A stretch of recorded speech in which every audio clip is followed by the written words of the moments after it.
If I walk over there and sit next to Mr. Johnson and carry my phone, does Google know that I was sitting here and then I moved over there? You're welcome anytime, Judge. Yes or no? I genuinely don't know without knowing I'm what shocked services. you don't know. Do you or do you not collect identifiers like name, age, and address? Yes or no? If you're creating an account, yes, and using an account, yes. Device identifiers like IP address or IMEI?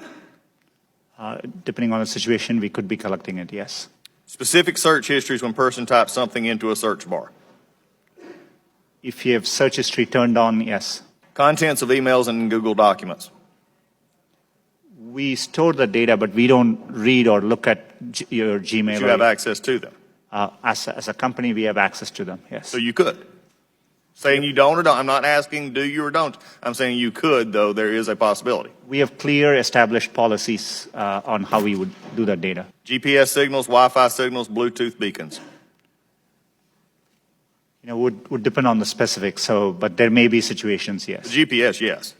Yes, if you have location. Voice and conversations when using Google Voice products? We give an option to turn on or off. And But if a person didn't know it, voice and conversations when using Google Voice products? Yes. We only record when they initiated with OK Google and then say the terms after. Do you believe that Google has been brought out here in some question is biased? Congressman, it's really important to me that we approach our work in an unbiased. Do you believe that Google is biased? It's either yes or no. No, not in our approach. Why, number one, does Google need all this information? We can answer that in the fact that 86% of your revenue comes from advertising, so we know you manipulate the data in some ways. However, can you explain what you do to minimize this data, which is generally an accepted standard practice among those who collect data?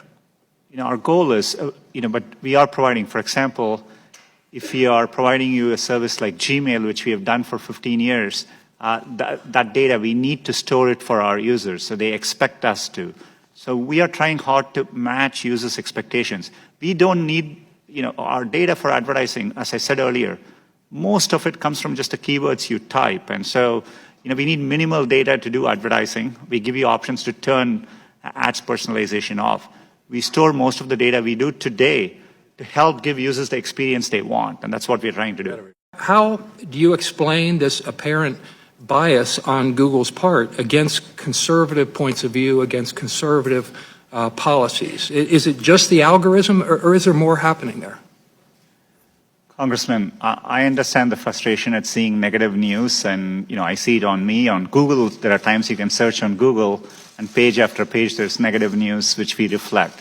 But what is important here is we use a robust methodology to reflect what is being said about any given topic at any particular time.